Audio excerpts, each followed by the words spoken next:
முஹம்மது ரசூலுல்லாஹ் ஸல்லல்லாஹு அலைஹி வஸல்லம் அன்னவர்கள் அமானியத்தை பற்றி நமக்கு தந்த வசியத்துகள் நசீகத்துகள் என்ன? அல்ஹம்துலில்லாஹ். சுருக்கமாக இந்த 3 அங்கங்களையும் நேரத்தை பொறுத்து நாம் ஒரு சில நேரத்திலே இதை சொல்லி வைக்கலாம் என ஆசை அடைகிறேன். அன்புள்ள கொண்ட சகோதரர்களே, அமானிதத்தை பற்றி நாங்கள் முதலாவது ஒரு வரவிலக்கணத்தை அறிந்து கொள்ள வேண்டும். அமானிதம் என்றால் என்ன? அறிஞர்கள், மார்க்க சட்ட வல்லுநர்கள் இந்த அமானிதத்துக்கு நிறைய விளக்கங்களை கிதாபுகளிலே தந்திருக்கிறார்கள். அவைகளில் 1-2 ஓமானத்துக்கு உதாரணத்துக்கு நான் ஏற்றி வைக்கிறேன். அன்புள்ள சகோதரர்களே, அமானிதம் என்றால் என்ன என்றால், ஒரு மனிதன் இன்னொரு மனிதனிடம் பணத்தையோ அல்லது நகைகளையோ அல்லது வேறு விதமான பொருட்களையோ அமானிதமாக கொடுக்கிறான். நம்பிக்கை நாணயத்தின் பெயரிலே கொடுக்கிறான் ஒரு மனிதனிடத்திலே. இந்த அமானிதத்தை பெற்றுக்கொண்ட மனிதன் அவன் எப்படி நடந்து கொள்ள வேண்டும்? இதுதான் இந்த வரவிலக்கணம். இந்த அமானிதத்தை பெற்றுக்கொண்ட மனிதன் இந்த மனிதனுக்கு எப்ப கேட்டு வருவாரோ அல்லது எப்ப தேவைப்படுவாரோ அப்படி வந்தால் உடனடியாக இந்த பொருட்களை அவரிடம் ஒப்படைப்பது.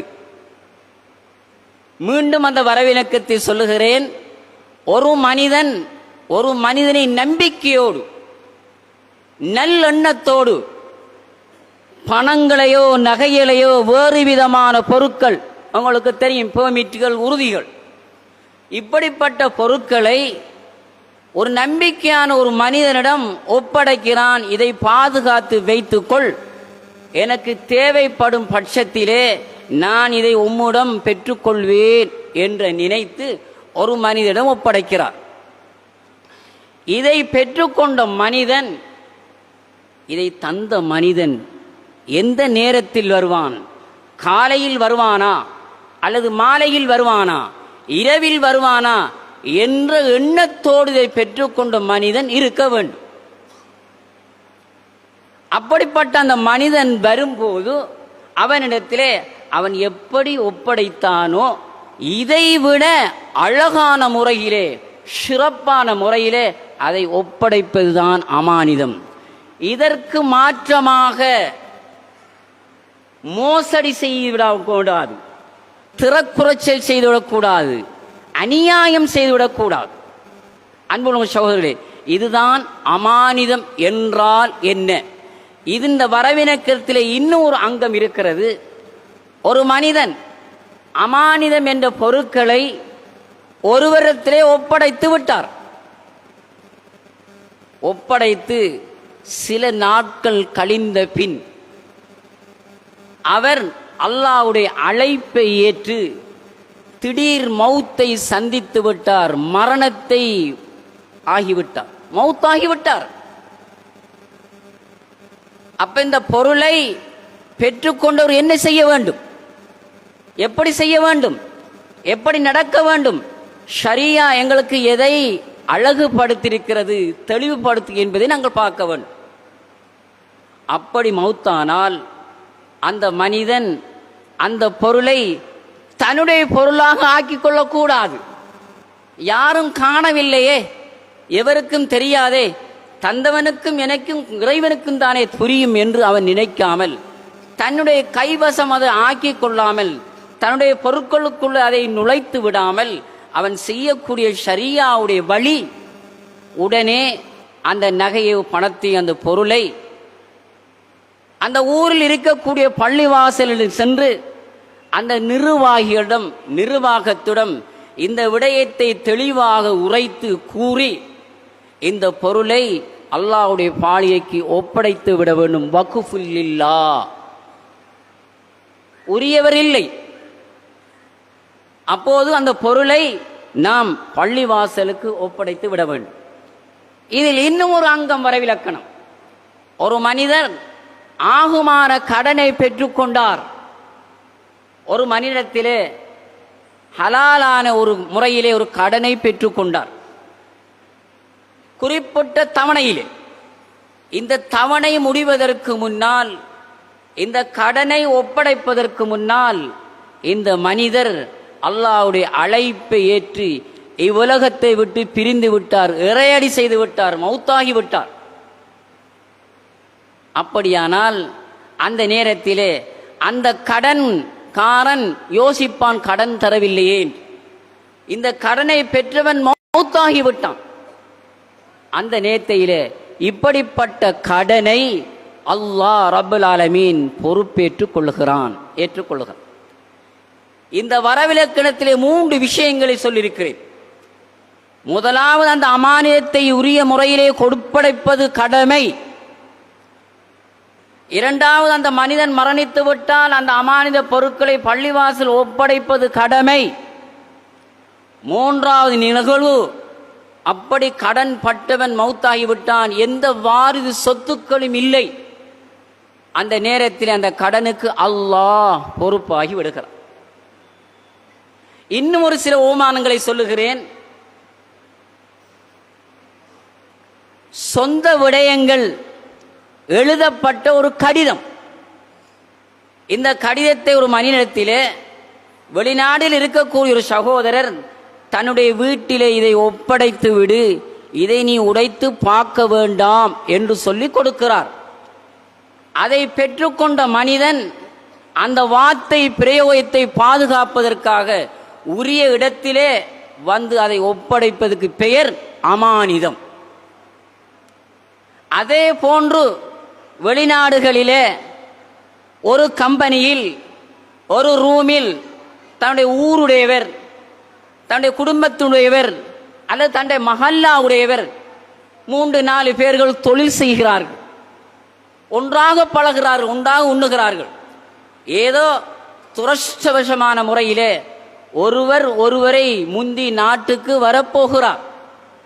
அந்த நேரத்திலே அந்த நண்பர்கள், அந்த சகோதரர்கள், சகோதரரே நீ நாட்டுக்கு செல்லுகிறாய், வீடு செல்லுகிறாய், ஆகவே நான் உன்னிடத்திலே ஒரு சில தீன் பண்டங்களை, உணவு பண்டங்களை உம்மிடத்திலே தருகிறேன், இதை கொண்டு என்னுடைய வீட்டிலே மனைவி பிள்ளைகளுக்கு ஒப்படைப்பீரா? ஆம். அப்படி வாங்கி வந்த மனிதர் நாட்டுக்கு வந்து வீட்டுக்கு வந்து குணம் மாறி அதில் சரி அரைவாசை எடுத்துக்கொண்டு, அதில் காவாசை எடுத்துக்கொண்டு மீதியை கொண்டு உரியவுடைய வீட்டில் ஒப்படைப்பதற்கு பெயர் அமானிதமா அல்லது மோசடியா? இதுக்கு பெயர் என்ன என்பதை நீங்களே உள்ளத்திலே கை வைத்து கேளுங்கள். இதே போன்று நகைகளை கொடுத்து அனுப்புகிறான், பணத்தை கொடுத்து அனுப்புகிறான், அப்படியே அதை சுருட்டிக் கொள்ளுகிறான், கொடுக்கவில்லை. இதற்கு பெயர் என்ன? மோசடி, திரை குறைச்சல். அல்லாஹ் நம்மளை பாதுகாக்க வேண்டும். அதே போன்று ஒரு தந்தை உலகத்தில் வாழ்ந்த காலத்திலே சில பொருட்களுக்கு அதிபதியாக, சில பொருட்களுக்கு எஜமானாக, வசதி உடையவராக இருக்கிறார். இவர் நோய்வாய்ப்பட்டிருக்கிற நேரம் அன்பு மனைவியை அழைத்து, பாச குழந்தைகளை அழைத்து, நான் நோயோடு இருக்கிறேன், இன்ன காணியை, இன்ன கடை நிலத்தை, இன்ன மதரசாவுக்கு நான் வசியத்தை செய்கிறேன், இன்ன பள்ளிவாசலுக்கு நான் வசியத்தை செய்கிறேன், இதை நீங்கள் ஒப்படைத்து விட வேண்டும் என்று ஒரு தந்தை சொன்னார். ஏதோ அவர் மௌத்தாகிவிட்டார், மரணித்து விட்டார்.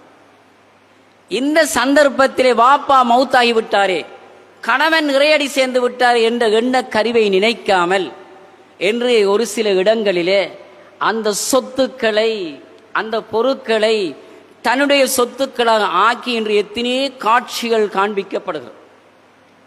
அந்த தகப்பன் சொன்ன வசியத்து ஒன்று, அமானிதம் ஒன்று, 2 கட்டம் அங்கே அமைகிறது. அந்த மனைவி, அன்பு குழந்தைகள் தன்னுடைய தாய் சொன்ன, தந்தை சொன்னதை செய்து காட்டிய தீரும். இல்லை என்றால் நாளை மறுமையிலே, மகேஷர் வழியிலே, அல்லாஹ்வுடைய நீதிமன்ற தர்பாரிலே இவர்களும் அவர் நிறுத்தப்படக்கூடிய நேரத்திலே கேட்கக்கூடிய கேள்விக்கு விசாரணை எப்படி சொல்லப்படும்? இதே போன்று சகோதரர்களே, இன்னும் ஒரு சில அமானியத்திலே வரவினதுக்கு உதாரணங்கள் சொல்லுகிறேன். எனது சொத்துக்களில் இந்த மாவடிப்பள்ளி ஜும்மா பள்ளி வாசலுக்கோ அல்லது மாவாடி பள்ளியில் அமைந்திருக்கக்கூடிய இந்த குர்ஆன் ஹிஃபுல் ஷரியாவுடைய மதரசாவுக்கோ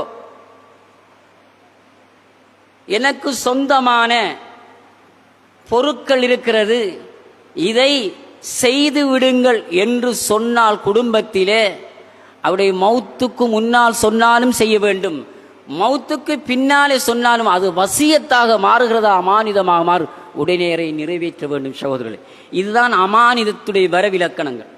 இதே போன்று ஒரு சகோதரர் சொல்லுகிறார், எனது வீட்டை அல்லது எனது கடையை உங்களுக்கு வாடகையாக நான் தருகிறேன், எனது கடையை அல்லது எனது வீட்டை உங்களுக்கு நான் வாடகையாக தருகிறேன், ஆனால் மீண்டும் அதை திருப்பி தரக்கூடிய நேரத்திலே அன்பாக அழகாக நீ தர வேண்டும், என்னை கோடு கச்சேரி போலீஸ் ஸ்டேஷனுக்கு என்னை அழைத்து விட வேண்டாம் என்று ஒரு மனிதருக்கு கடையோ வீட்டையோ கொடுக்கிறார். இப்படி பெற்றுக்கொண்ட மனிதரை பார்த்து சொல்லுகிறார், என்னை போலீஸ் ஸ்டேஷன் கோடுகள் கச்சேரிகளுக்கு அழைக்க வேண்டாம் என்று சொன்னால் இந்த பொருட்களை நாம் எப்படி பயன்படுத்த வேண்டும், எப்படி கொடுக்க வேண்டும், எப்படி ஒப்படைக்க வேண்டும்? அவர் தந்ததை போன்று சிறப்பான முறையிலே சீரான முறையிலே ஒப்படைப்பதற்கு பெயர் அமானிதம், அமானித பொக்குஷம் என்று இதுக்கு பெயர்.